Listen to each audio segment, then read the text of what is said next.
aboard Flight 1969, service to JetNation Radio. Look at what a leader this guy is. Bolt is fighting for his job this year. This is what quarterbacks are made of. Doug Middleton get a 50-yard onside kick. How stupid can you possibly be making that much money? Folks, grab a snack. Let's go to eat a goddamn snack. And join Joe Blewett and Glenn Naughton for JetNation Radio.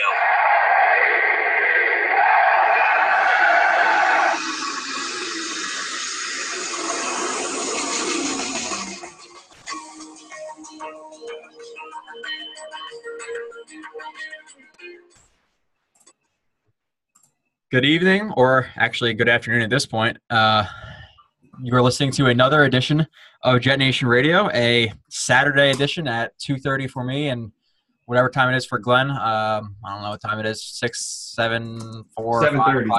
7:30. We're doing the show today because, as people know who listen to the show, I can't really do it on the weekdays. There's no freaking way I could do it. Really appreciate Glenn stepping in a lot these last couple of weeks running solo. I think you've done 3 or 4 solo shows, so I greatly appreciate that. Obviously, just because I can't do it. But tonight we're going to get into some, I guess, a whole bunch of topics because I haven't really been around, obviously, if you've been listening. So we'll get into some free agents. Glenn will update me on some free agent targets and rumors and things he's been hearing, even though most of the rumors are a bunch of BS. But we'll get into it as we will because it's something to talk about. Talk a little bit about the Combine. I'll be honest, and I've seen very, very, very little on the Combine. So if Glenn has anything that stands out to him, we'll talk about that. We'll go through the positions. I think last time I was on the show about 2 weeks ago, we went through, the quarterbacks in free agency, the cornerbacks in free agency, and as well with the outside linebackers. So we'll go over, the tight ends, the running backs, the receivers, maybe some linebackers, maybe DNs. I don't know, maybe safeties, Glenn, maybe another safety. So we'll talk about a lot of that stuff. But before we do, Glenn, what's up, man? Joe, just trying to keep up to date, same as you. For some reason, my NFL.com Europe package seems to be a day behind with the Combine, so I'm keeping up to date, via the net, Twitter, and NFL.com and all that. But in terms of being able to watch it live, that hasn't been possible. So I may be a little sketchy too. I'm just kind of jotting down the things that jump out at me. Again, keeping up with the rumors, the trade rumors, the Jets free agent, again, supposed free agent targets. A couple of them make a lot of sense, and a couple of them are don't make any sense at all. So we can get into that as we go. And that's about it for me. So we got since I've last been on, we got a 5-star rating and a 5-star review from TJ Coleman, great podcast. Everyone is well informed. He goes on a little bit more, 5 stars. And we're also getting some reviews on the other, for whatever reason, we have 2 feeds. And one is if you're going to leave a review, which we obviously appreciate. I don't have to say why and exactly what it means to us every single time, but we greatly appreciate it. There's JetNation Radio, New York Jets Talk, and then there's JetNation or JetNation.com podcast feed. We got 2 5-star ratings and reviews in there, and they just don't really mean anything for us on that side. So if you are going to leave us a review, just go to JetNation Radio, New York Jets Talk, not the JetNation podcast feed. If you like the show, like I said, 5-star. Tell us we can improve on, even if it is 5-star, and we'll do our best to improve the show and make it better or whatever. So, like I said, I apologize for not being available, but I have 12, 13-hour days, and it's just really freaking hard. So let's get into it, Glenn. I'm going to apologize now. I'm going to be looking at my phone a little bit because all my notes are saved in my phone because I don't have time to type it out and stuff. But Glenn, let's just jump into some Jets news. We'll talk about, I guess, some of the news around the Jets first. Then we'll go into some of the free agents. But I guess we'll start off with some easy topics. What do you think about Forte? And I believe, Harris retired too. What do you think about those 2 guys retiring? Yeah, Matt Forte, great career, really good player. Unfortunately, only spent his final 2 years with the Jets. He's the type of guy you would have liked to have around for a long time on your roster. Played 10 pro seasons. I saw a tweet the other day. I can't remember who it was from, but they basically said the first time they met Matt Forte, he said he'd like to play 10 years in the league and then hang him up. And that's exactly what he did. Played 10 seasons, walks away from the game, comes across as a really bright guy, really like a pro. I'm sure he's one of those guys. You hear about all these guys that make a lot of bad decisions and go broke. I don't think Matt Forte is going to be one of them. I think he could be a guy who has future in broadcasting somewhere, maybe coaching. But, it was inevitable. He would have been cut anyway. I think we all know that.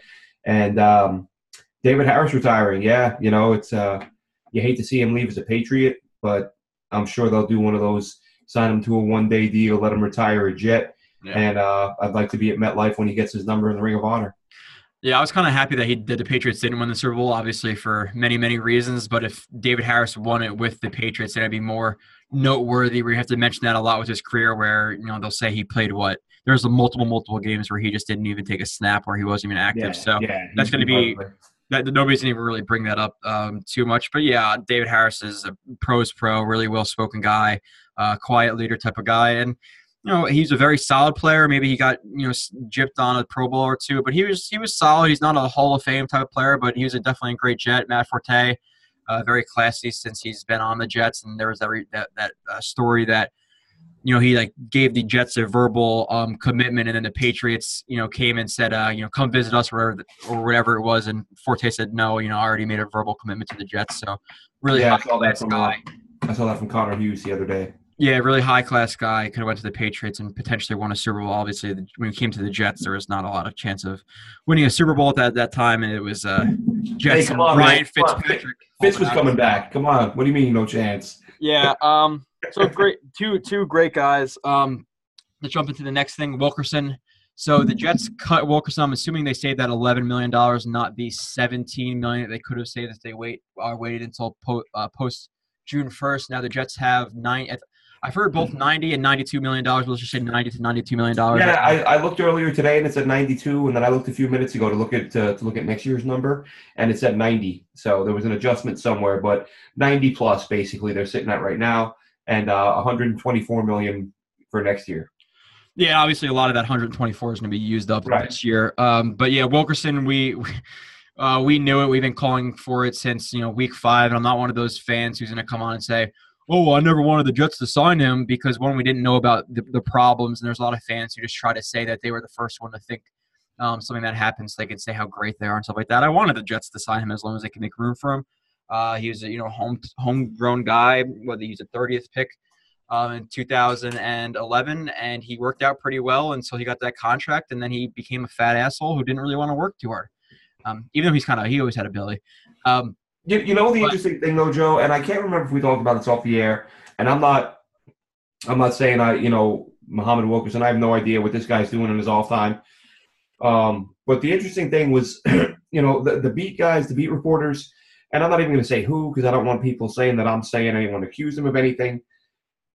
But I saw 2 tweets from 2 separate beat writers yesterday, or this past week, basically saying for any team that's looking at Muhammad Wilkerson, or what his future may hold, basically saying that leaving this area and getting away from the place he's from could benefit him, and teams need to dig deep into his history, as in there's more there than what's reported.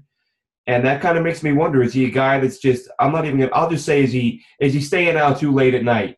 That's all I'll say. If he's showing up late consistently to the point where he cost himself tens of millions of dollars, and now beat writers, even if they know something, they're not going to. There's certain things you're not going to say, and I understand that. Yeah. And even I'm a friggin' nobody, and I'm not saying it. All I'm saying is maybe he stays out a little too late sometimes. And, isn't his family? Aren't they like? I don't know what religion they are, but I have no idea. And as an atheist, I think that whatever. But he, yeah. Glenn, let's get real deep. Why don't you believe in God, Glenn? We're not doing that. I just found it odd that 2 different beat writers came out and said, basically said getting out of New York will be good for him, and teams need to look deeper into his history. So who knows? But because I had that thought months, maybe even last year, and I may have said it to you one day before a show. What's going on that this guy's showing up late constantly? Because for me personally, when I know people who have a real hard time getting up in the morning consistently, oftentimes it's because they're staying out a little too late. So who knows? Maybe. I don't feel bad for the guy. Listen, I'm going to the academy right now. Guess how much money I'm getting paid to go to the academy, Glenn? $0. I wake up at 3:30 every morning. He's making $18 million a year, and he can't not drink or whatever, go out and do whatever he's doing. Right. To make $18 million is a joke. I don't feel bad for any of these guys. I really don't. It's your own freaking fault. It really is. Oh, yeah, absolutely. I'm not saying it's not his fault. Yeah, I just thought it was interesting that people were basically saying he needs to get out of the area. He's off my mind now, Glenn. I don't even care. Unless he comes out and has like 40 sacks next year and blows up. Which is going to happen. He's going to go to the Pats, or he's going to go somewhere, and he's going to get his head on straight. He's going to be a great player, but that was never going to happen here because he was too lazy, and they let him get away with it, and he had to go. I don't care if he sets the all-time sack record. I don't care. He had to go. No, it was the right decision at the time, no matter what it leads to. People like to play Monday morning quarterback, but at the time, any smart fan would agree with this move. Everybody wanted him cut. I don't think there's one fan in the world who didn't want Muhammad Wilkerson cut. And I liked him a lot. He's honestly a freaking joke. He's a joke of a player. He's a joke of a guy. I'm sorry. It's just he's embarrassing. Albert Hainsworth type of stuff that he pulled. Obviously, he's not as talented as Albert Hainsworth, but that's what he did when he went to the Redskins, just completely loafed. Yep. And with that, I've actually been hearing a little bit of I guess not rumors. I guess we'll continue on with the kind of troubled defensive ends that the Jets have had. But and I know we're probably share the same mindset on this, Glenn. But Sheldon Richardson, people are talking about him potentially coming back with the Jets. I want no part of it personally. The Jets got rid of him for a reason. They traded him because he was a locker room problem. He was an asshole. He was fighting with teammates. He was doing Snapchat videos before games. Unless he came on a super, super cheap deal where it was hard to deny him, if he's looking for a fair market price for his skill set, I want nothing to do with Sheldon Richardson. The Jets have a lot more needs at a lot more positions in defensive end right now, obviously with cornerback, and I can go on and on and on.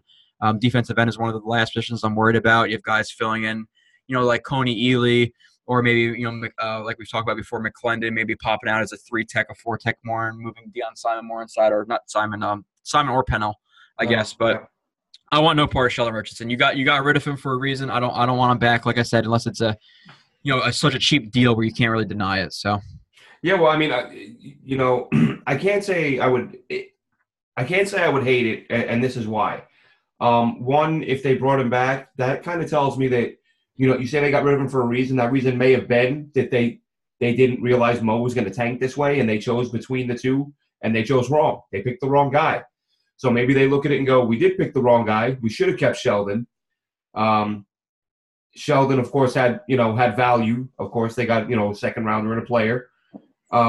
So if they don't – I'm not saying I'm dying to get him back, but if they did, I wouldn't have an issue with it because that tells me they didn't really have much of a problem with him in the locker room. It was more how much money they were willing to commit to one position group. And the fact that as much as he can be a headache in the newspapers and with the media, the one thing you can always say about that guy, the guy always goes all out. There's never an effort issue. But my gut feeling is that Seattle is going to find a way to retain him, and it's going to be a non-issue. I don't think he's leaving the Seahawks. He was one of the top-rated D linemen in the NFL by PFF. The sacks weren't there, but he was still disruptive. And I think he's going to get paid, and I think he stays in Seattle. Yeah, like I said, if it's for a good deal, I can understand. But market value for a guy like that, regardless if he gets the stats or the sacks or whatever you want to say. And they're reportedly trying to unload Bennett, so I'd imagine they're trying to do that to make room for Sheldon. I don't want any part of Michael Bennett. That's for damn sure. I don't want any part of anybody who's really 27 years or older. To be honest, I want a nice young team you can build with. This is not the year where the Jets are going to the playoffs or anything like that. They're still in a rebuild year this year. I think next year's the year where you're pretty much going for it, unless you sign a guy like a Kirk Cousins. I was going to say, talk about Kirk Cousins that you're a playoff contender. Yeah, we'll talk about that in a little bit as well. Another move the Jets made, Ben Ijalana. Glenn, I don't have the exact contract numbers of what the Jets saved. I believe it's like $4.5 million. I could be wrong. I think off the top of my head, I think they saved 3. It was 3 or 4. They saved a few million. Because I think it was due like 4.2, and they saved 3 of it. But even if they save 4 of it, okay, a million or 2 at this point isn't a huge deal. The move doesn't bother me. You do need veteran depth at the tackle position. I think that the Jets were in a bit of a no-win situation with him when he hit free agency. I think you like the idea of not, if you say your starting left tackle goes down, do you want to turn that job over to an inexperienced 4th, 5th round pick? Or do you want a guy who has played not great, but shown he may not get your quarterback killed? So they sign him. They give him money. He ends up not playing. Everyone says it's an idiot move to give him that money. If they wouldn't have paid him and he would have left and Beachum gets hurt, then they would have said the Jets were idiots and they're cheap and this is why this team sucks and why didn't we just pay Ijalana? Yeah. I thought finding a way to keep him around was a good idea. He can play the left side, he can play the right side. But now I think they have a lot of moves in mind. So this offseason you're able to let him go. Yeah, and plus he was inactive for a decent amount of games too. And even when he did play in the preseason, and sometimes he'd come in as an extra tackle in a heavy set or whatever it may be, he just didn't look too impressive. And they don't want to pay $4 million, or we'll just round it up to $4 million or down to $4 million. We'll say right around there. They didn't want to pay that for a backup swing tackle at the time. We were both fine with the move. But Kelvin Beachum proved to be, I think, the best offensive lineman on the Jets, which isn't saying much. We can, if you really want to get into a debate about the guards and how good they were last year, trust me, I have plenty of film. I still have people coming at me on Twitter. We don't need a guard. James Carpenter's fine. It's like fans fall in love with these players, and the homerism sets in, and they can't look at a guy and go, "Wow, he's not very good in this system." And I love James Carpenter. I think he's a very good player in the right scheme. I think he's a high character guy. From what I've heard, I've spoken a little bit with some people at Florham Park when I was there, just by chance. I happened to be around some people, his first season here, and they were like, great guy, keeps to himself. Like on the field, he's a monster, but in the locker room, quiet dude, professional guy. And that's the thing. People confuse. It's almost like someone like me who hates politics and I don't follow politics. I follow sports, and sports has become like politics. Like if you say player X needs to work on such and such, like, oh my God, why did you say he sucks? No, I didn't. I just said there's this one thing he doesn't do well. Oh, whatever, hater. Hater's gonna hate. Like, okay, now I'm dealing with a 13-year-old. You know what I mean? And it worked same with the other way. Oh, this guy high points the ball well. Oh, so now he's going to Canton. Now he's a Hall of Famer. No, I pointed out one thing he does well. What the hell is wrong with you? Yeah. So sports has become politics. Like any level of disagreement or any level of endorsement is like an extreme in the minds of some of these lunatics. So when I say that I think James Carpenter needs to be replaced, it's not because I dislike James Carpenter and I don't think James Carpenter is a good football player.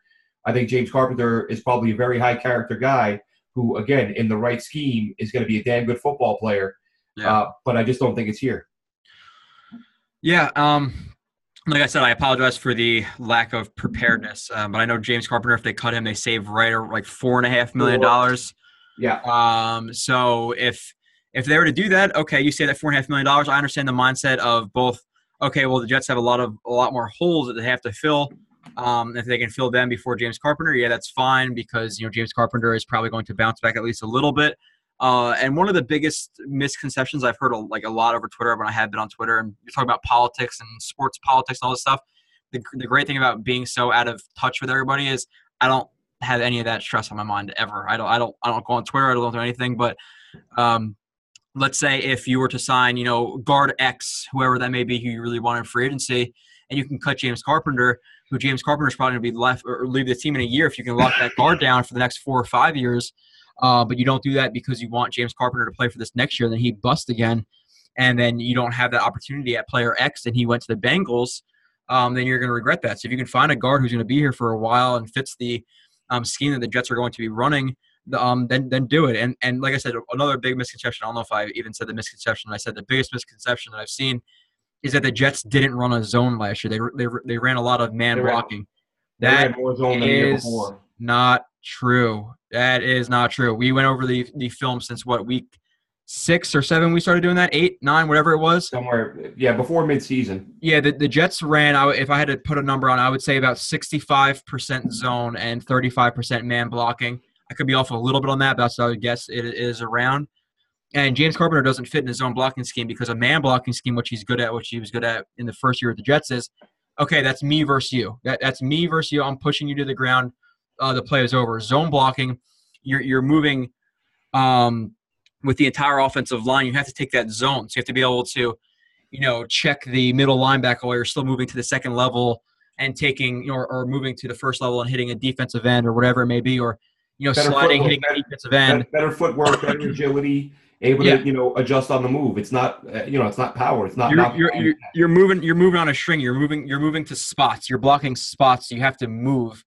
a lot more than man blocking, where it's okay, it's me versus you. So zone blocking, like I said, it's a lot more agility, a lot more speed, foot quickness. Man blocking's power versus power type of deal. So that's why he didn't really fit too well in the zone blocking scheme this year. They're going to run more zone next year than they will man. I don't think he's going to be great next year either, and then he's probably going to be cut. So like Glenn said, if they can sign player X, let's sign him now and get rid of Carpenter. You don't have to worry about it next year if you really like that player and he comes for a fair contract. So the next thing, Glenn, I'm just in terms of like free agency, then we'll actually get into like, going to whatever that website is where you can actually go through the free agency list. Something else that happened, you touched on last week, Dylan Donahue. We've talked about these things many, many times. I don't get it. I don't feel bad for these people. I think if anything, they're more of assholes than people who do it when they don't, when they're a plumber or something like that. I think you brought up that example, Glenn. Was that you? Said, if you're like a plumber and you get a DUI or something. No, that wasn't it. We're sorry. I was talking about domestic violence situations with police officers. They get their gun taken away. It's different than if a plumber gets a DUI. He doesn't get his wrench taken away or his plunger. So it's that. Sorry. But yeah, dude, listen, you have a chance to make millions and millions of dollars throughout your career. You're a 5th-round pick. He's a guy who I personally didn't like coming out of the draft. I didn't like that the Jets drafted him. I don't really think anything stood out about him. He's going to have to fight to make the roster regardless, or he would have had to next year, even if he didn't get the DUI. Now you get a DUI. He hit a bus and injured like 3 people on it, minor injuries. Yeah, it's like a van carrying 15 people. 4 of them suffered minor injuries. Okay. Donahue was fine at the scene. Wasn't he going the wrong way in like one of the tunnels? Yeah, he went the wrong way to the Lincoln Tunnel. He drove around. There were some blue traffic cones set up, dividing the 2 lanes. He drove around the blue traffic cones, went into the oncoming lane, and slammed into a bus that was, again, carrying 15 people, some minor injuries. And his passenger, whoever it was belligerent with the cops at the scene. Okay. And what a dumbass, man. I mean, Donahue belligerent too, or no? Not that I read. No, I didn't see anything about that. Did the toxicology report come out, Glenn? I didn't. If it did, I didn't see it. I just saw that he failed the field sobriety test. Yeah, well, I think you have to be pretty freaking drunk to go around cones and go the wrong way in the Lincoln Tunnel. In all reality, that's your test. You drove around the traffic cones and went into oncoming traffic into a tunnel. I don't need to know if you can walk a straight line. Something is not right with you. Yeah, I know he had a couple of good snaps last year, but if he's gone because of that, I'm fine with it. I don't feel bad for these players, dude. You have the best chance. And I know they work hard. I know all this, they work really hard for that chance, but still they have that chance and they just blow it because they're being a bunch of douchebags. Listen, I'm sure there's plenty of people in your phone. You're Dylan Donahue. Hey, come pick me up and I'll do whatever, or we can hang out, whatever. The NFL has a program. The Jets have a program. Every player has a number they can call if they're out and they get drunk and do stupid stuff. Hey, just call this number. No questions asked. We come pick you up, keep you out of trouble. But it's too much to ask for some people. And I'm on the same page with you, Joe. He has hundreds of thousands of dollars. If I can afford a Uber from Red Bank or Asbury, wherever I go, and I make 0 money right now, I'm pretty sure a guy in the NFL can afford an Uber. So you're being a drunk asshole. It's your own fault. If you're gone, you're gone. I couldn't care less. I don't feel bad for these guys. You're ruining a golden opportunity. It is what it is. Whatever. Goodbye. So some other news, just kind of like general free agency news.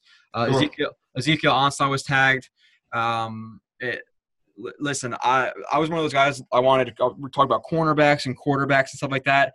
I saw on Twitter the people's like infatuation with Ezekiel Ansah, who had a good year last year. But and I heard people like kind of defending that he could play in a 3-4. The Jets can see him around it. The Jets, for the most part, ran 3-man fronts, or where they had a defensive end. Even if it was a 4 or a 5-man front, their defensive end was a 5 technique. Maybe they had a guy at 7 technique or whatever it may be. But Wilkerson and Leonard Williams were mostly 5 techniques. Sometimes they move into 3, but he definitely couldn't play 3, so he'd be mostly a 5. So he's not an outside linebacker. He's too big to play outside linebacker in a 3-4. He would have not fit here. He just got $17 million tag or whatever it was. I believe it was $17 million. You'd have paid way too much money for a player who did not fit the scheme. That is dumb, a dumb strategy in free agency. So I didn't care about Ezekiel Ansah. DeMarcus Lawrence is the same type of thing. He's a little bit lighter. I think he's 265. That's still big to pay or too big to play 3-4 defensive end or 3-4 outside linebacker. If you're paying a guy that much money, whatever it may be, 14, 15, 16, 17 million dollars, you want him to fit perfectly. So you're not going to, oh, well, he might fit here, whatever, blah, blah. We're going to pay him $16 million. That's dumb. So neither of these guys fit the scheme. The Jets were never going to be interested in these guys. It wasn't going to happen. He got tagged. It's not that much news in my opinion. So, but Jets fans were infatuated with the fact of plugging a square peg into a round hole one. So I just had to cover that. Yeah, I'm glad he didn't end up here. I don't think it would have been a good fit. Not at all. And, I agree. A lot of people calling for that. Oh, let's go get him. Let's go get him. You want good players, but you want good players that fit what you want to do. And there are some players that transcend any system. Like they're that great that no matter what system you put them in, they'll succeed. He's not one of them. Glenn, it's like the Bucks who are his zone teams trading for Revis. It's like, why? Yeah. How much sense did that make? That was not much. It's like it does make sense. He's not a 3-4 outside linebacker. If the Jets can scheme around a little bit, when you're paying that much money, you want a perfect fit. You're not going to try to work around it. So, or you could work around it a little bit if it needs a little bit of altercation, not altercation. Blanking on the word alteration. There we go. Like I said, my IQ is like 7 on the weekends when I can actually relax. Now the Jets, we said before, have about $92 million. We're not sure, but you said 90, so we'll go with 90. $2 million doesn't even really make a difference at this point. Now the next thing I've been hearing a little bit, Tyrann Mathieu is owed right around $13 million with the Cardinals this year, but if he were to be traded, the team that he would go to would only owe him $5.75 million. Glenn, are you interested? Obviously, Jamal Adams was seen on Twitter trying to recruit him to the Jets. It would be whatever, it would be awesome if he came here. He probably said fire or later or one of those things. But what are your thoughts on Tyrann Mathieu? What would you trade for him, et cetera, et cetera? I mean, what would I give up for? I would have no problem going out and getting him. I mean, this defense needs playmakers, and that guy's a playmaker. He's oh yeah, he is. He's a fantastic player. He'd be much better. I mean, really, you can move him all over the field, but he'd be a better option in the slot than Glenn. He's a safety. Why the Jets need another safety, Glenn? Isn't he though? Oh my goodness, and that's coming too. And I'm sure a lot of people. Oh, that's just what we need. Mac's going to sign him because that's what we need as a safety. Yeah, but he's a Swiss Army knife. You can move him all over the field. He can do a lot of different things for you. We hear a lot of talk about hybrid linebacker safeties. He's one of those, but he's probably the best one. So you can use him to do a lot of different things for you. Another LSU product. So I'd be totally on board with it. Now, what would I give up for him? I mean, I would say a 5th or lower. What did Marcus Peters get, a 3rd? How much years are left on his deal? And that's the thing, because Mathieu is only going to have another year on his deal. So I think Peters has 2. I think 2 with that 5th year option, or no? Because he's a first-round pick, so he has that 5th year option. So he's been in the league for 2 years. So I think he has 3 years. He might have 2. You're right. I think he has 2 in the 5th year option. But either way, you're getting him at a deep discount year one. But I would go a 4th. I wouldn't go more than that. Not with what the current market is. I would only go a 4th if he was willing to sign a contract on the line when you traded for that 4th. And that's something you could work out beforehand. Maybe now if there's no agreement, I'll go a 5th or less, 5th, 6th, 7th. Because listen, if there's a thing called big nickel, big dime, you can bring in 3 safeties. That's completely fine. He can play outside linebacker. One of the problems with the Jets defense is their speed on the edges. You saw a lot of teams last year, whether it be an outside zone pitch plays, they didn't have a lot of speed on the edges to get to those guys. You had a guy like a Tyrann Mathieu that can completely change. You can find a way to make him a linebacker because let's face it, you could scheme around it. And would you rather have a Josh Martin in the game, a Darren Lee, or Tyrann Mathieu on that edge? You might lose in size at sometimes, but his playmaking ability, the interceptions he's going to get, the fumbles he's going to force is going to be ridiculous. And with that, let's say you sign whoever, cornerback, to play a mid-level starter at slot, or even like a little bit below player at slot, and you can implement Tyrann Mathieu into that slot and play him at slot with both Jamal Adams and Marcus May on the field. That's fantastic. Then you can get rid of Screen because Mathieu can play the slot, and Screen saves $6-7 million if they get rid of him. So you're basically taking Screen, you're cutting him, you're taking on Matthew's $5.75 million. and then you play Matthew there along with, edge or as a blitzer or whatever. So if they were able to trade for a 5th or 6th, 7th for him, or even extend to a contract and get a 4th, that would be awesome. It would really be awesome for the secondary. You add that to getting a cornerback or 2, whether it be free agency or the draft or both. That's a revamp secondary right there. Jamal Adams another year, Marcus Smith another year, Tyrann Mathieu, 2 new cornerbacks, high-level cornerbacks, hopefully. Hopefully an outside linebacker. This would look like a completely different defense than it was last year. So I'm 100% for it. Now with that, he did miss 3 games his rookie year, 3 games in 2014, 6 games in 2016, and no games last year. So he's a little bit nicked up, but still I'm not too worried about it. So I would love that move, Glenn. I really would. Yeah. I think, like I said, this defense needs playmakers, and he would instantly become the biggest one. So I'd be all for it. Yeah. Now before we get into the actual free agency list and stuff like that, we'll talk about Cousins a little bit again. Not too much. I don't want to make it a Kirk Cousins show the entire time I'm on here. But now there's reports. Like I said, it's reports, so put very little stock in it unless it comes directly from his mouth or his agent's mouth. But we still have to talk about it because it's a hot topic right now on Twitter. Cousins is not looking for a 5 or 6 year deal. He's looking for a short 3 to 4 year deal. Glenn, what are your thoughts? I don't like it. If I'm going to be, if I as an owner am going to be investing that type of money in a player, $90 million guaranteed, then I'm going to need more than 3 years out of you, because that is an insane amount of money. And it kind of, I don't know, as anybody knows, you see me on Twitter and whatever, I'm all for bringing Kirk Cousins in. I'm not saying I don't want the guy, but and I'm not quite indifferent. That dampens your spirits a little bit. I honestly think, and again, not saying I don't want him. I think just over the last week or so, my spirits are a little dampened. Just because honestly, I don't think he's going to land here. I think he's going to go to Minnesota. So I'm kind of. If I was Kirk Cousins, I'm in Minnesota. There's no. Yeah, absolutely. And so in my mind, I'm kind of already moving on, focusing back on the guys in the draft. So I expect the Jets to make it. So just for me, my mindset already kind of moving on, and then hearing that, I'm just like, you know what? Make him one offer for whatever you think is fair. And if he says no, you walk away happy that you took a shot. Make him a fair 5-year offer and make it your best shot. Make it a take it or leave it. Look, we don't want to screw around here. You probably want to go to Minnesota anyway. We'll offer you $5 million, X amount guaranteed, yes or no. And if you say no, we'll move on. So I'm kind of hoping that's what they do. I want you can't not take a shot. You can't be the Jets. You can't be a team that hasn't had a quarterback in almost 50 years and not take a shot here. But don't get caught up in it. Make him an offer, and then call the Colts and see what it's going to take to move up to number 3. And that's something I saw on Twitter the other day too. Like, oh well, the Jets, and we've talked about this before too, Glenn. The Jets could draft a guy; he could be better than Kirk Cousins. Glenn, if you had to put a percentage chance on that happening, it's very low. And now it might happen. Maybe people might come back and say, "Oh, blah, blah, blah, look at this player." But I can show you thousands of first-round quarterbacks who just did not work out. Like I said, you don't know if they fit the scheme. You don't know if they're going to succeed in New York. You don't know if the Jets have the right talent or the right quarterback coach or medical staff. Well, maybe medical staff, we know that's pretty good.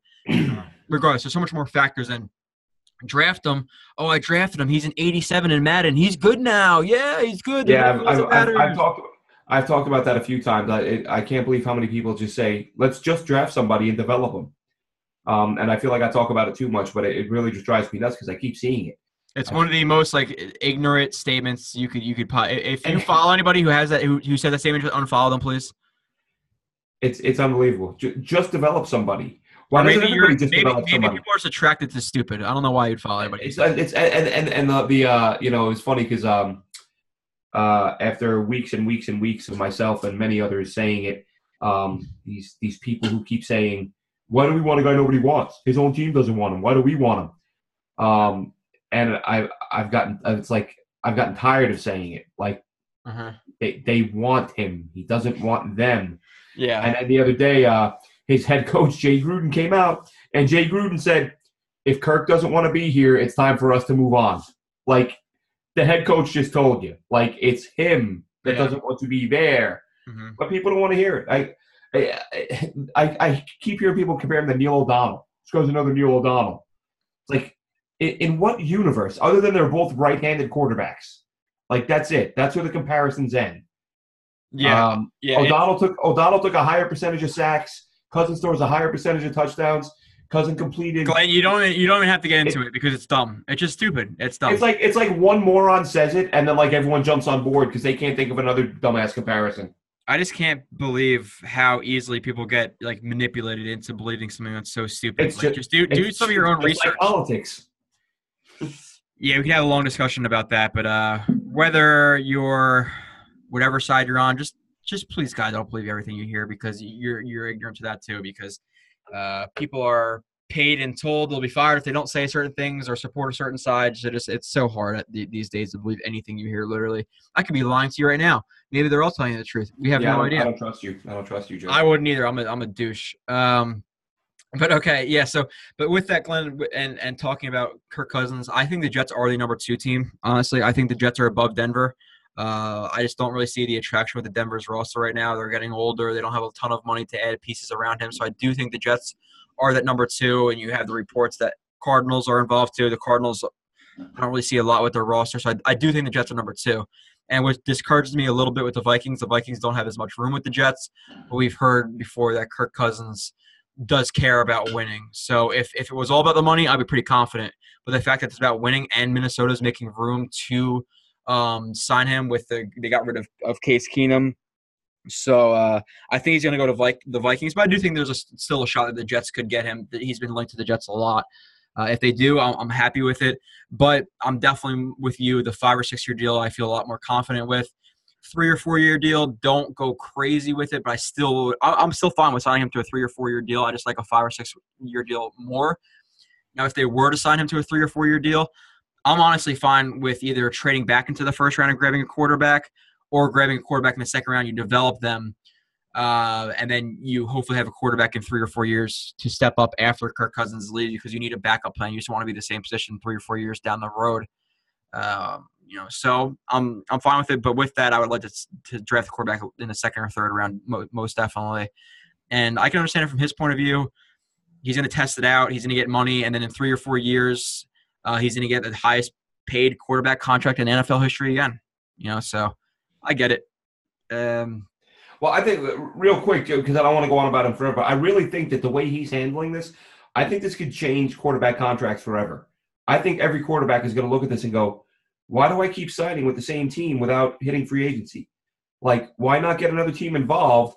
Sign a 2-year deal every time. Dude, if you're Aaron Rodgers right now, why would you think about signing with the Packers? First of all, they're not building anything around you. Like, they just keep every year, like, Aaron and a bunch of draft picks. We're not going to sign anyone, and we're not going to win, but that's okay because we got Aaron, so we'll almost win. Dude, and you're Aaron Rodgers. You're about to see Kirk Cousins get $30 million a year. You're twice the quarterback he is. I think quarterback's going to watch what Kirk Cousins does and says, hey, you know what, Pittsburgh or whatever team you're with, I'm probably going to stay here, but let's check free agency, see what happens. I mean, these guys could get – we're not talking about like, oh, they might get an extra $3 million. These guys get an extra $10 million by hitting free agency. And I think this is a way that this Kirk Cousins deal could change quarterback contracts forever, depending on how this turns out. Yeah, if you're one of those guys who only cares about money, just sign a 1 or 2 year deal every time, and then you're the next highest paid quarterback because inevitably there's going to be people bidding for your services and your team, even if you want to stay with the Packers because, okay, Aaron likes it in Green Bay. He knows the system. He knows the team. They're going to choke up as much money as they possibly can. But I'm not even talking about 1 or 2 year deals. Even if you're going to sign a 5-year deal, max it out and let 2 teams bid on you instead of just accepting the best offer the team you're already with gives you. Because I'll guarantee you, whatever the Packers are paying Aaron Rodgers, if he would have hit free agency, somebody else would have paid him a lot more, and the Packers would have had to match that. And then he can still stay in Green Bay. Yeah, but then like $30-40 million. Yeah, you factor in like, okay, now you have to factor in, how much do they like to win because obviously that extra money wouldn't be able to go to the offensive line, the cornerbacks, things like that. So I get it. But at the same time, it's never going to happen. But maybe it could in a sense. Obviously not full. Like, okay, and now quarterbacks only signing 2 years deals, but now we might see more quarterbacks testing the free agency market because why not? You're making more money. But like Tom Brady only makes what, like $14-15 million a year. 12? Is it 12? Okay. But his wife makes about 80. This is also true. So it's not his wife And the makes Patriots let him open up a store in their stadium and sell his bottled water. true bottled water. Really? Yeah, like TB12 water. It's got like Tom Brady's hair follicles in it. Okay, so Glenn, let's do you want to do offense or defense first with some of the other, I guess not minor positions, or actually, yeah, let's do I don't know. What do you want to do? Offense or defense?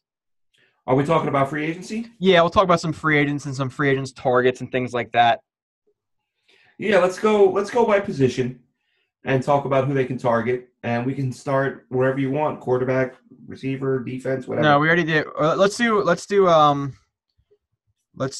tight ends, because I have that in the back of my mind. Now, there's reports that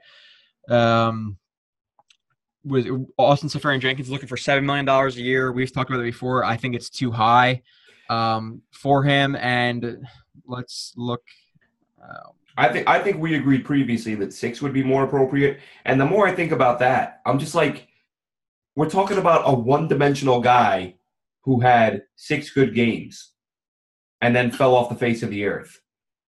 Like, that 2-year, $8 million offer the Jets made really isn't that far off from what he probably deserves. If they went as high as 5, I could live with it. If you're going to go beyond that, give me Trey Burton. Go get Trey Burton. Let Austin Seferian-Jenkins try to get $7 million a year from somebody else. Mm-hmm. Yeah, one-dimensional. I've called him average many times. People have gotten mad at me. Oh, he's only average, blah blah. But I think the Jets are kind of overrating him just because the Jets haven't had a tight end. Just like if the Jets get a decent quarterback, they're going to overrate him too much too, because the Jets just haven't had a good one. And I'll give credit to their website just so I'm not using it and they don't say whatever. Yeah, Walter Football. Okay. They have a lot of info on there. Yeah, so there's guys like Trey Burton, who obviously is one of the hottest free agents in free agency right now. Austin Seferian-Jenkins is 3rd by their ranks. I don't know if I agree with that. Jimmy Graham, I want absolutely no part of him. But yeah, Trey Burton at the top. Tyler Eifert has some injury problems. I would be okay with a I don't know, a $5 or $6 million deal with some injury incentive type things. He's obviously a really, really good tight end when he's healthy. Cameron Brate's another one who is just as good, if not better. He's restricted, though, isn't he? We got to see what Tampa Bay does with him. He's restricted. Oh, yeah. But there's some options. Virgil Green, no. Antonio Gates, no. I don't know if there's a better website for this. Ben Watson, no, 37. Troy Nicholas, I'm not really too sure about how he's been doing. But, yeah, I'm not going too high for Austin Seferian-Jenkins. Let's try to get it. If the Jets go 6, I can live with it, but I would love to see them draw the line in the sand at 5 and just say, if you want to go somewhere else, go.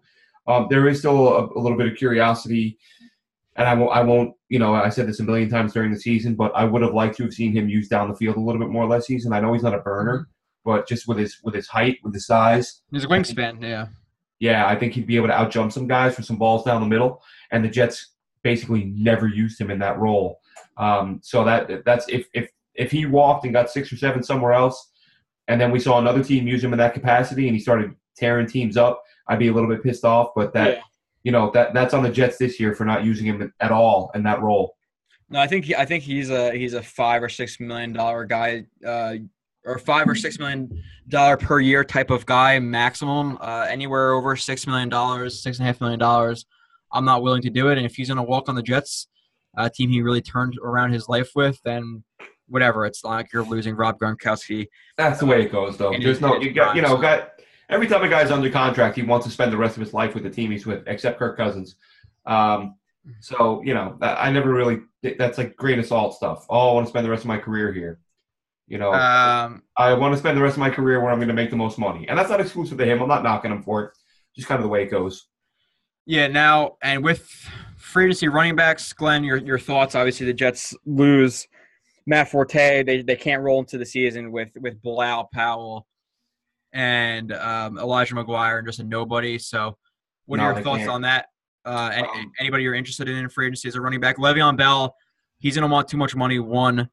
2, if the Jets were in a position where they were making a playoff run, had a quarterback, yeah, fine, sign Le'Veon Bell. They're not in that position. I want no part of that. I wouldn't want Le'Veon Bell at $8 million a year. That guy, just look back at the history of this league, and guys who touch the ball 400 times are washed up in 2 years. And he's got over 400 touches this year.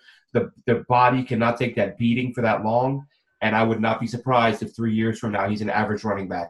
So yeah, I would want no part of it. And I'm, maybe he won't. Maybe he'll be one of the best backs in the NFL for the next 6-7 years. But he would be a true outlier. And yeah, exactly. So. When I see people say pay this man, get him in green and white, I'm gonna pay $14 million a year to a guy who's very likely going to be washed up in 2 or 3 years. I'm afraid not. When the Jets are actually going to be able to make a playoff push, yeah. Yeah, especially with such a deep draft class. Deion Lewis, good player, good all-around guy. Yeah, but is there a report that he wants $6 or $7 million too, and he gets hurt a lot? And yeah. The Jets need like a all-around running back or a bruiser. Deion Lewis is more of that receiving back type of guy who they already have with Bilal Powell and Elijah McGuire. So I'm not interested in him really. There's some money. Carlos Hyde is a guy who I'll be okay with signing him. I like Carlos Hyde a lot. He's a power guy. I like him. It kind of depends on his price tag. Yeah, obviously everything we're saying depends on the price tag.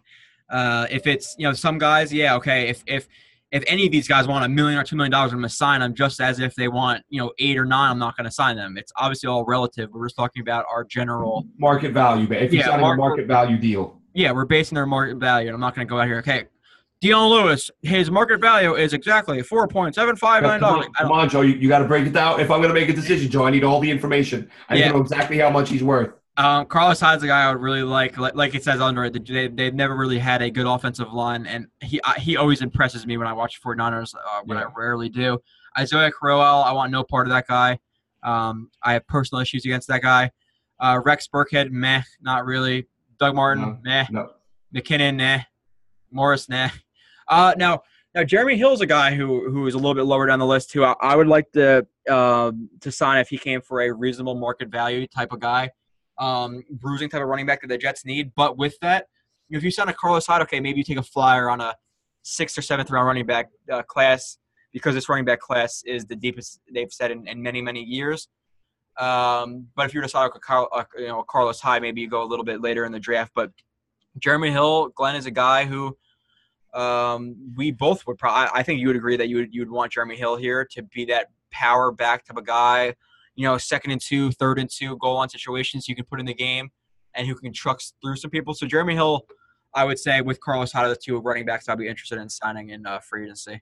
Yeah, I wouldn't. Excuse me, I wouldn't dislike it, but again, in such a deep class, I actually prefer at this point a lower. Like you look at Orleans Darkwa there. I don't know if you saw that, Joe. He's a guy that the Jets reportedly do have interest in. I want to say it was Connor Hughes who reported it, that he's hearing at the Combine or wherever he is. Yeah. That the Jets are interested in Orleans Darkwa. You look at the numbers that guy put up. He averaged 4.3. I thought it was 4.4. This is 4.3. 4.3 a carry, but with 750 yards rushing behind a very, very bad Giants offensive line. And he is a power guy. He's that power back they don't have. So I think I would prefer him. Not a lot of miles because he hasn't been a featured guy. So you got, even though he's 26, you got low mileage, you got a power runner, you got a productive guy behind a bad offensive line. Okay. I like the idea of bringing him in quite a bit. Yeah, and exactly 4.3 yards per carry. I didn't know it was quite that high, but every time I watch Giants games, I remember who's their other running back that they used this year? Whoever it was, they were so bad I can't remember some of their names, but I remember I was watching with my sister's husband, and he'd be put it in Darkwood.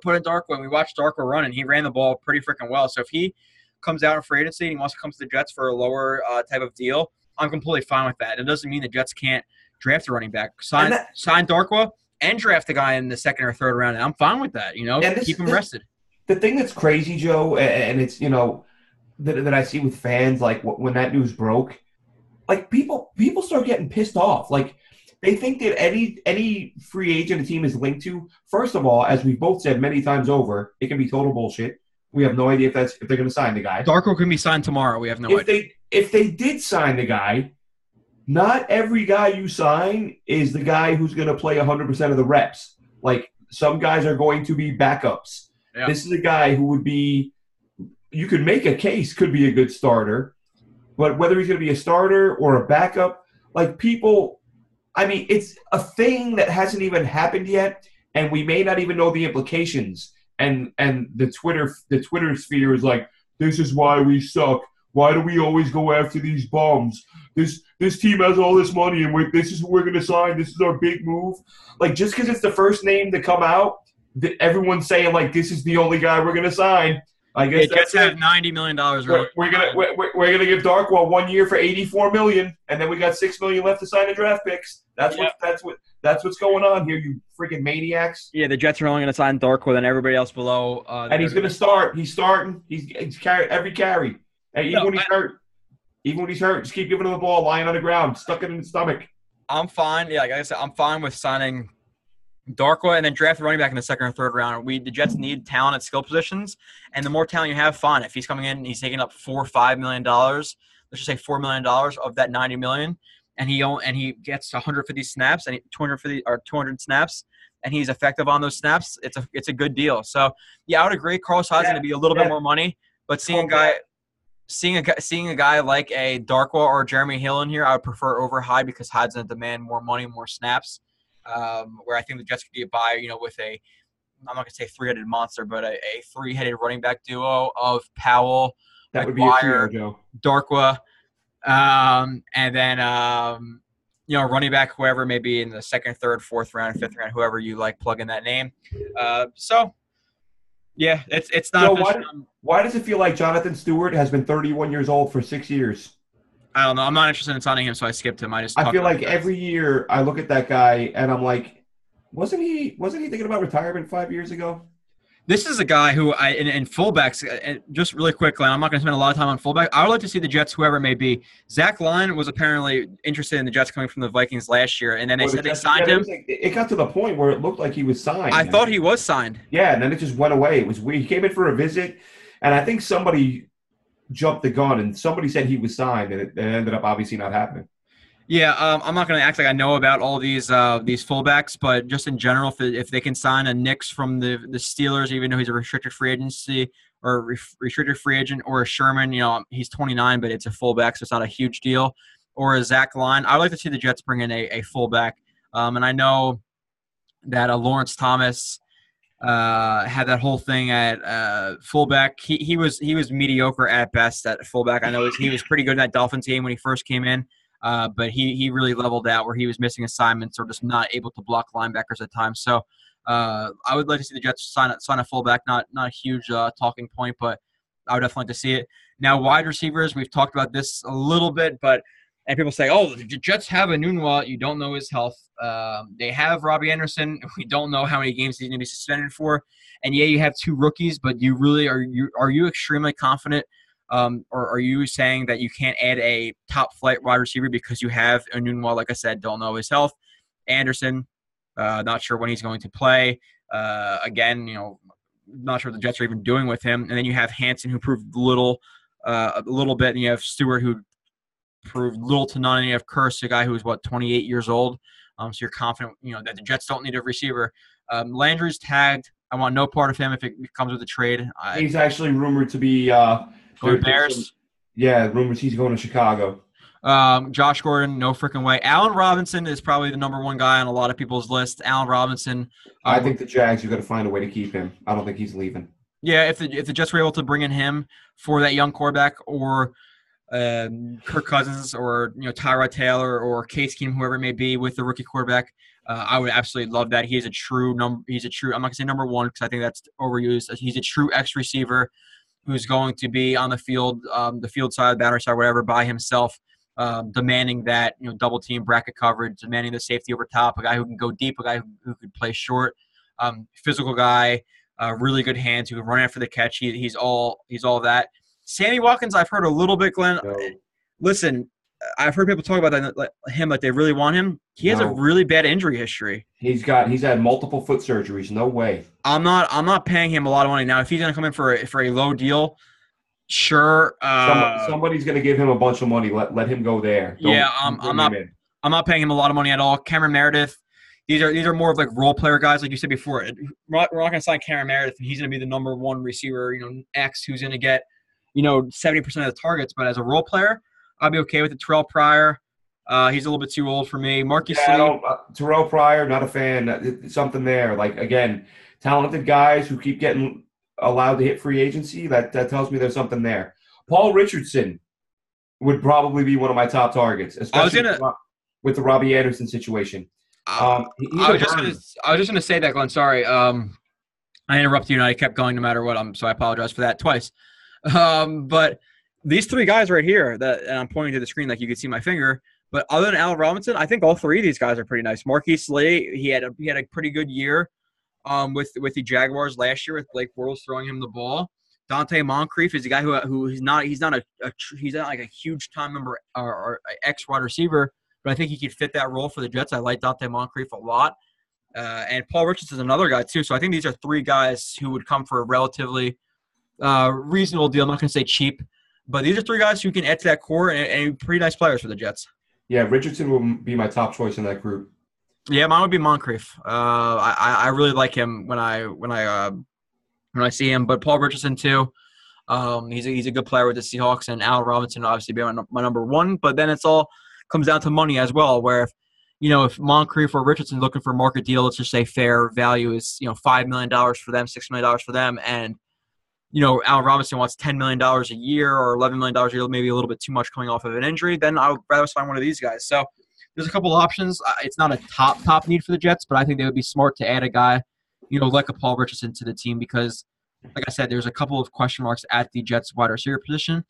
And whether it be a young quarterback or Kirk Cousins, they need guys to throw the ball to. So let's not be stingy with our money and not sign any of these guys. Offensive tackles, I think we could skip that, Glenn. Unless they're bringing in a guy over Shell. I think Shell's got another opportunity. I think he was okay last year at best. I'm not sure if he's a long-term option, but I think he's a starter going into next year. I think the Jets give him another chance. Beachum has a huge contract. Not a huge contract. I think he's actually the top-paid Jet right now. He's making like $9 million. Yeah. And all of that, or most of it, is guaranteed. So the Jets are not getting rid of Beachum. I don't think they're going to sign a left tackle either. So I'm just going to skip that for now. Is that okay with you? Do you agree with that statement? Absolutely. Guard now. We were talking about. Excuse me. With Carpenter, I'm not going to lay it all out again on why it'd be okay to sign a guard. But if you listened before, you didn't skip to the mid show for whatever reason. I don't know why you would do that. I think it'd be okay to sign a guard. It's not like a dire need right now. But what would you think about it? I think it has to be addressed, whether it's through free agency or the draft. You got to bring another guard in. Norwell is a pipe dream. I've seen a couple reports saying the Giants are putting together the richest contract in NFL history for a guard. Can he play left tackle? No. Could he? I'm kidding. I'm just saying they. I didn't know if you said could he or did he. Yeah. No. From what I hear, the Giants are going to make him a record-breaking offer. Justin Pugh, not too thrilled about. Josh Sitton's an interesting guy to me. I know he's 32.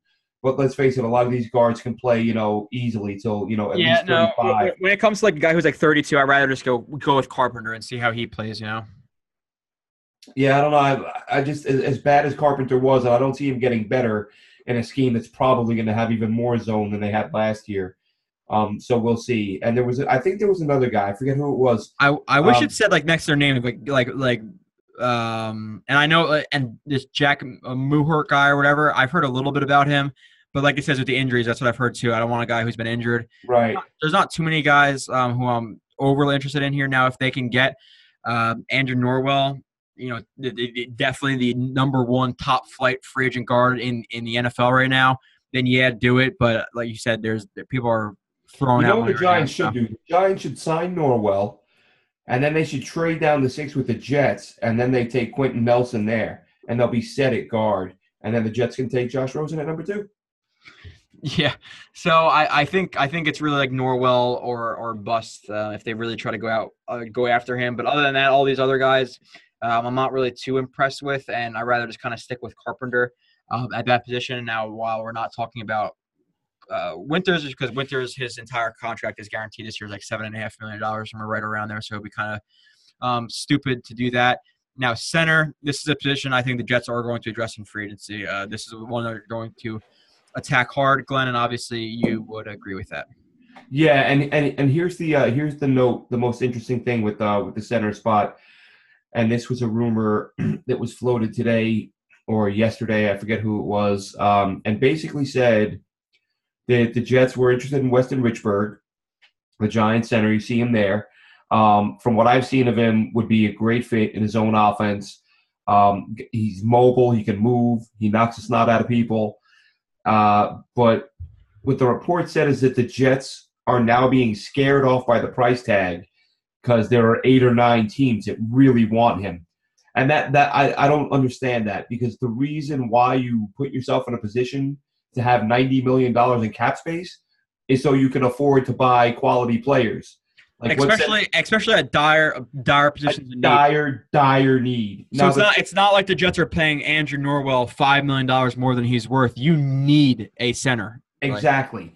The only thing with Richburg, and I get this, I understand the concussion thing is what scares me with him. The fact he missed 12 games last year because of a concussion. Yeah. But either you're interested or you're not. Like, it would make no sense for the Jets to say, we're interested in him at 8. We're interested at $7 million, but not at 9 because of the concussions. Like, you're either looking past the concussions or you're not.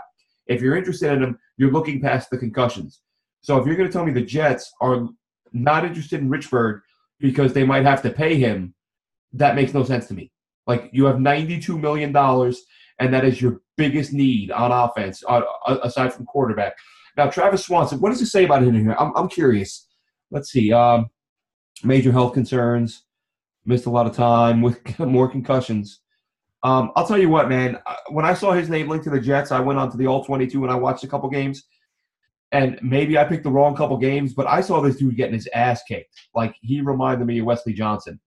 Giving up sacks, getting walked back into the backfield. D lineman putting him on skates regularly. I want to say PFF. You know, Wesley Johnson was, of course, rated like the 37th ranked center, last in the NFL. How does he have a star and a half? How do you give him a star and a half? I think they get credit for showing up. Oh my God. Yeah, and another credit if they have a common last name. So that's where he got his star and a half. But yeah, if you're going to sign a center and you're looking at Swanson, who again I want to say he was 31st out of 37. And the couple games I watched, I was like, this guy is not much of an upgrade from Wesley Johnson. That's, again, we talk about people throwing stuff out there. That's one that I read, and I'm like, that's got to be somebody just having a good time. Like, just screwing with Jets fans. And actually, don't dismiss the fact it came from a Boston Globe reporter. Maybe he's a better fit, a different scheme. I don't know. But from what I saw, he was getting beat. Even when he won his battles, he never did anything where you went, okay, he kicked that guy's ass. It was like he either held his own and did okay, or he got his ass kicked. Is Brett Jones the center from Bama? Don't know. Don't know. I could be wrong.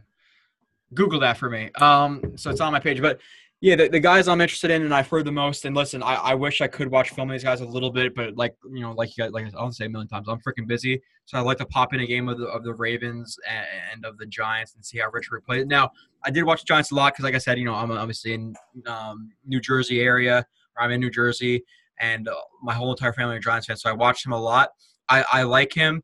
Now, I don't want to overpay too much. Just like with anybody, you can say you don't want to overpay too much, but if he was a healthy center and he played 16 games every year of his career, then yeah, you can overpay a lot. But a guy who missed, I believe, 11 or 12 games with a concussion. Brett Jones went to school in Canada. Oh. Regina. Okay, I'm thinking of the wrong guy, I guess. But so, yeah, I would like Richburg. He'd be my number 1. Ryan Jensen's probably my number 2. I'll go off your word with Travis Swanson. I haven't really heard of him too much. But yeah, Jensen and Richburg will be on number 1 and 2, and Jensen gets his 2 stars. And like I said, I'm not credit to I can't remember what website this is again. Walter Football. Credit to Walter Football. Good thing that they have a list. I would have found another one regardless, but I don't know if I agree with him being 2-star. I'd have to watch him for myself. I don't know if he even fits into a zone blocking scheme or the Jets will run some man blocking scheme as well, but. We'd have to see. But, yeah, those are my 2 options for now, just a very baseline knowledge of these guys. Richburg a little bit more.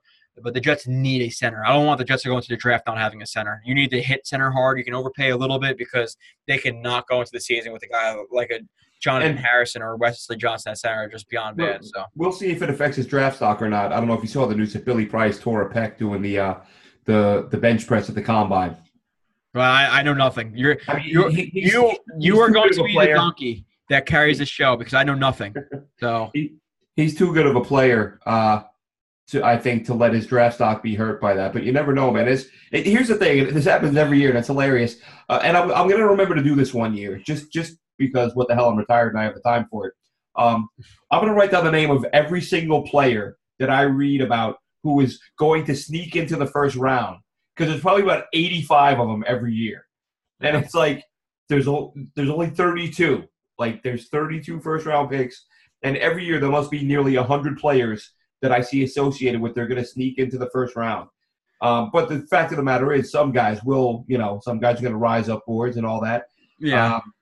But which means somebody's going to fall. This running back class, man, like I said, there's a lot of good backs, and I think a few of them are going to get a push down 10, 12 slots, and you might be able to get a really good running back in the third or fourth round.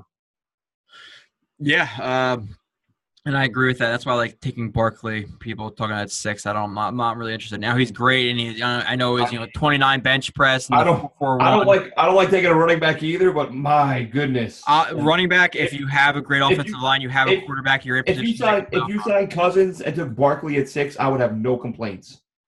And this is from somebody who does not like running backs in the first round. Yeah, I wouldn't love it, but I wouldn't be as pissed if it was like a guy like I think Barkley is the best running back to come out in the last 3 or 4 years. I really do. So if they took him, I wouldn't be crazy pissed. But at the same time, Now if Bradley Chubb is still on the board and they take Barkley, I'd be pissed. I'll kill somebody. I would actually Bradley Chubb at 6. I'll just go through the police academy and then get put in jail for murdering somebody. That wouldn't be. There's a lot of talk that the Giants like him at 2.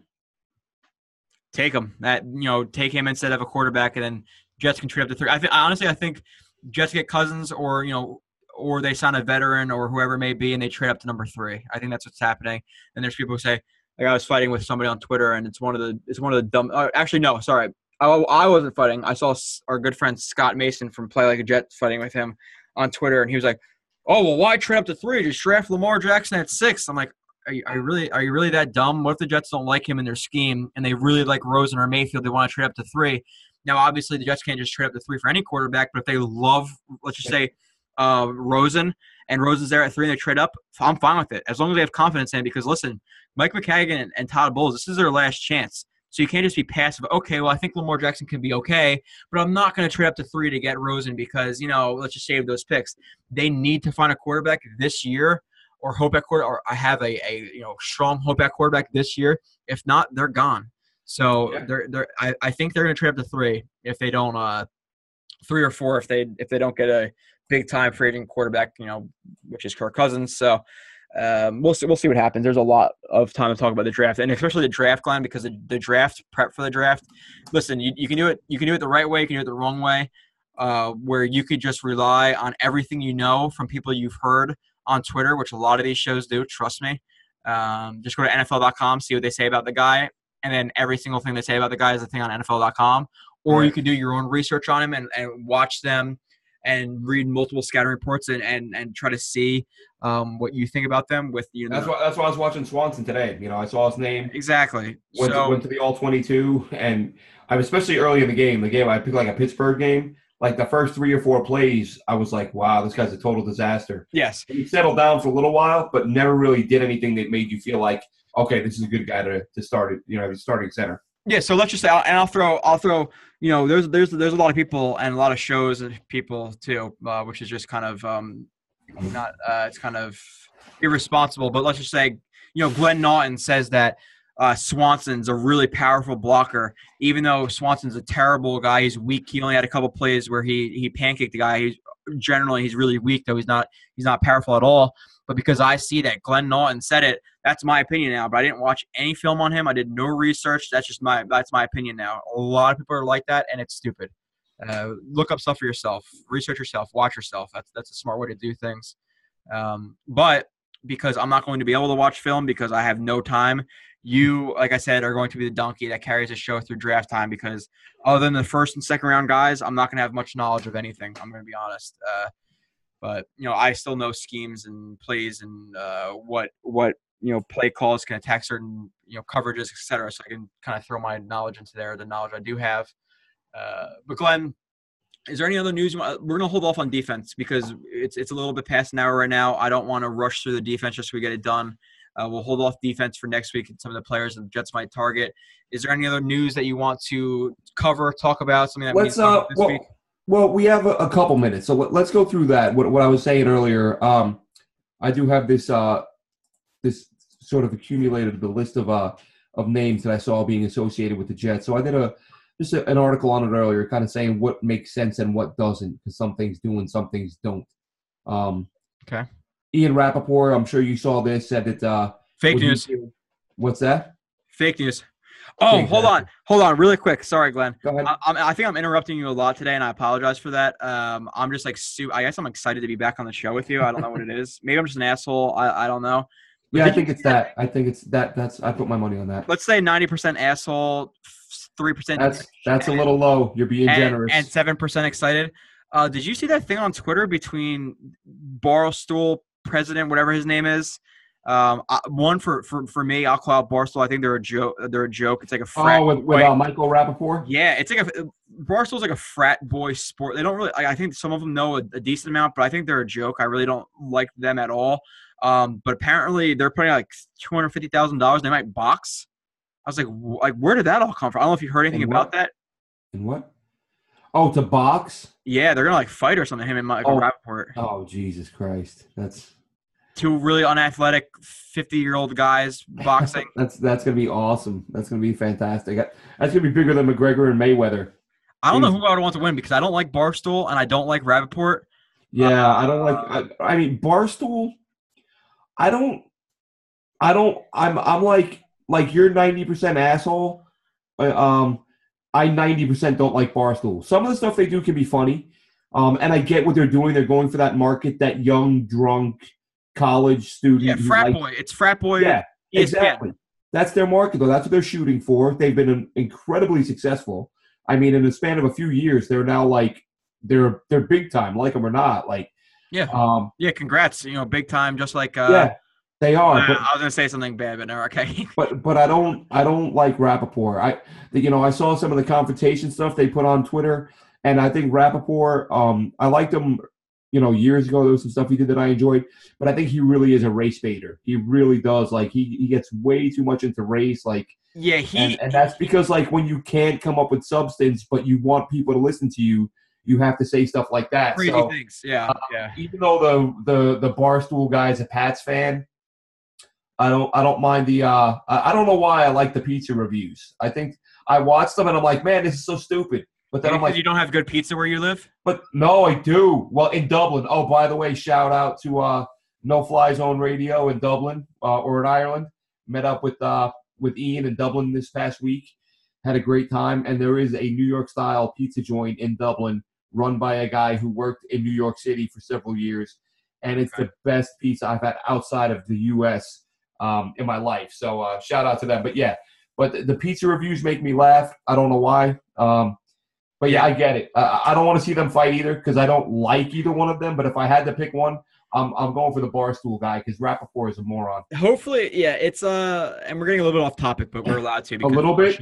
We're talking about Michael Rappaport fighting a Patriots fan and eating pizza. It's our show. I couldn't care any less. I hope people enjoy it. But yeah, it's Rappaport. Like he's an annoying asshole. And two, I like he said something that it really pissed me off the other day, and I'm in no way far left or far right, really. And he said something about like women playing sports is like compared it to men being at a pantyhose convention. I was like, dude, you're reaching so hard, man. Like, just shut up, please, just shut up. Barstool guy, I'm not a big fan of Barstool. I really never liked any of the things they do. The guy who covered the Jets for them. It was terrible. Nothing about football, and just through like hot topic Twitter type of things, and just was really. I'm sorry, Joe. I just had another one on Twitter. Somebody just tweeted me. Washington saw him every day. If they felt he was worth the money, they would have locked him up a long time ago. Veto. We're not getting into that conversation. Draft a QB and build the team around him. Oh my God! Last word on the Rappaport and Barstool. Hopefully, they punch each other at the same exact time and simultaneously knock each other out because I don't like either of them. Glenn, keep going with what you're talking about. I interrupted you for a couple minutes.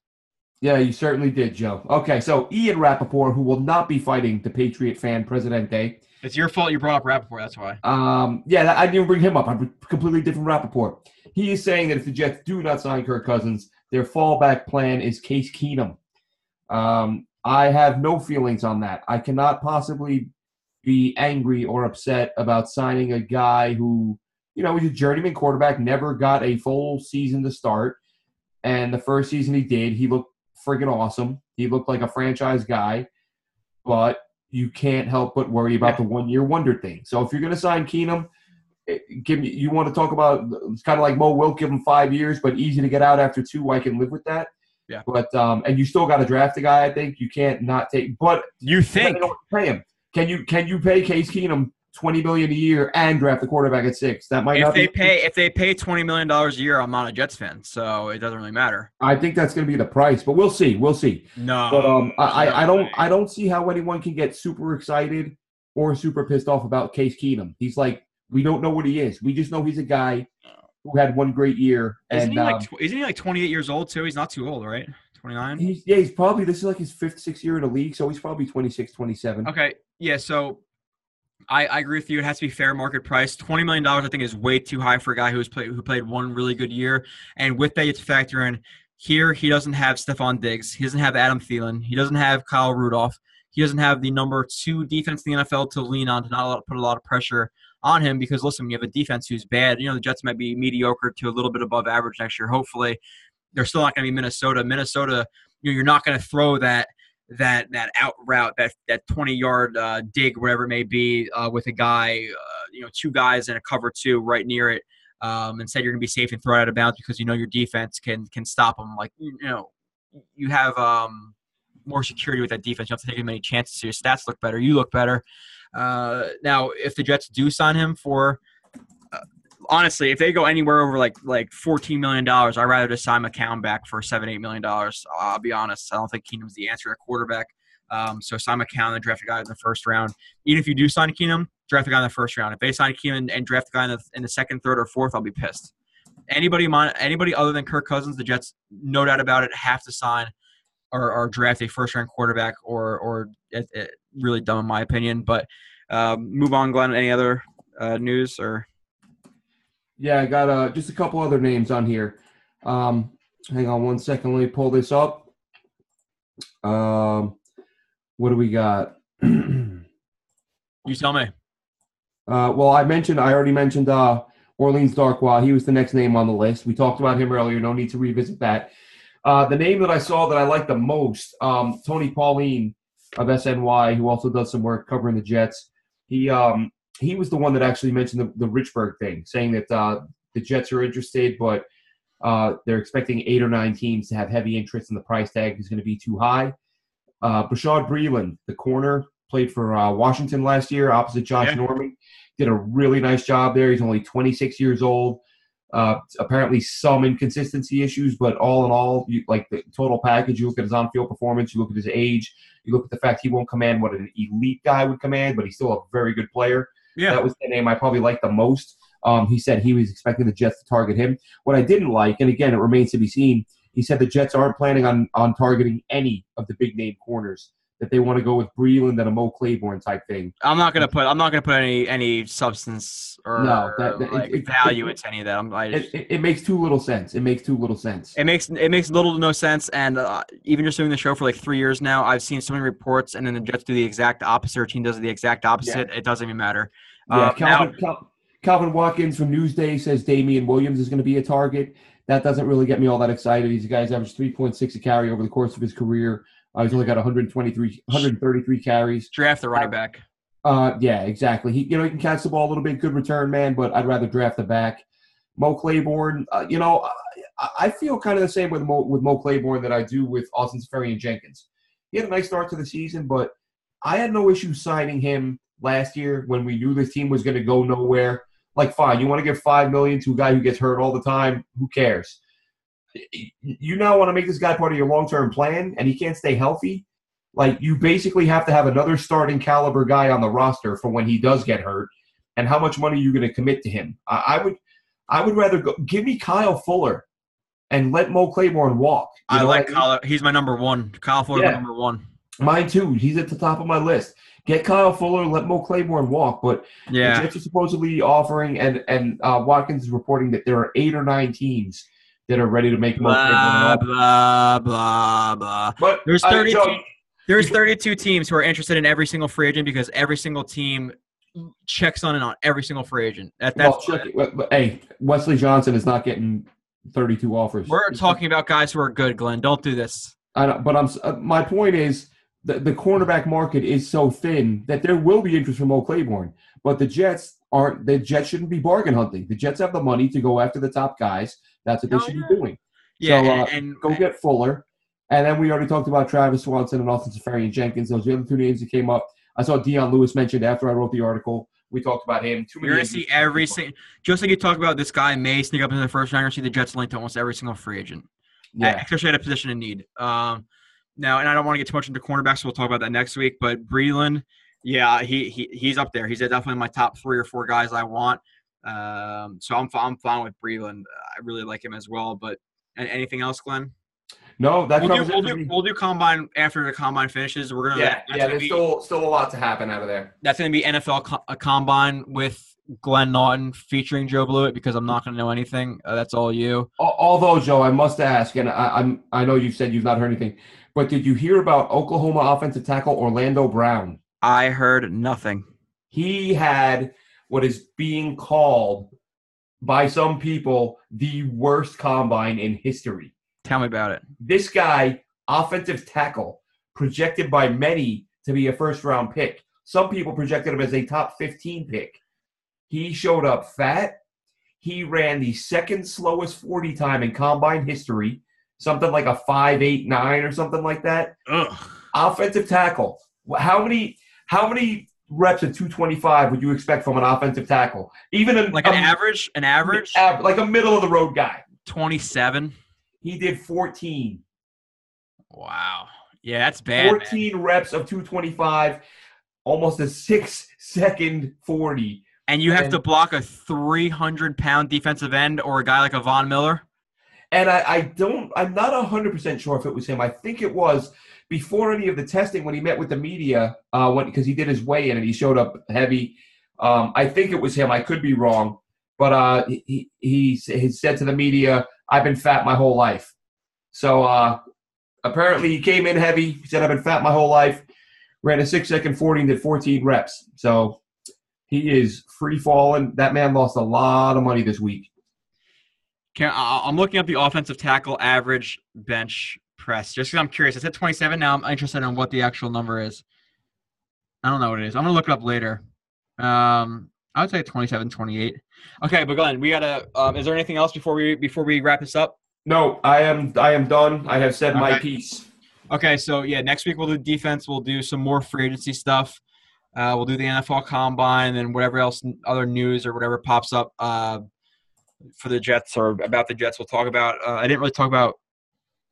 Glenn, is there anything else you want people to check out that you did this week too? I didn't do that in the beginning, but we'll do it now. No, man, just check out JetNation.com. Check out the forums. Get in there. Talk football.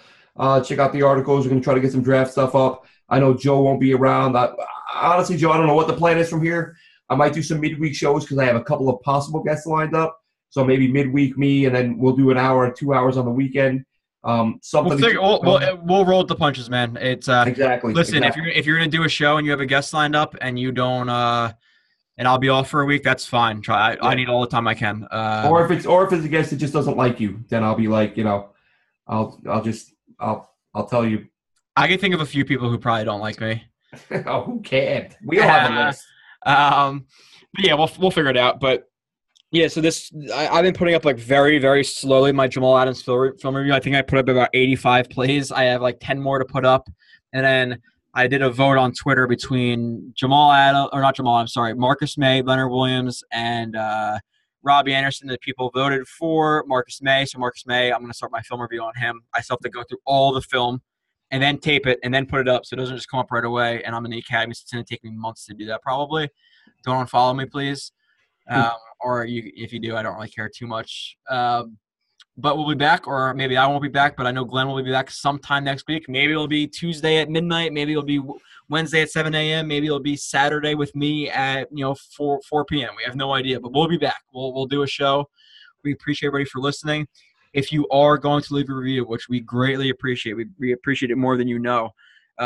If you type in JetNation Radio, click on JetNation Radio, New York Jets Talk. Do not leave it under New York Jets or JetNation. I think it's the two icons. I think it's the one on the left that they want to review, right?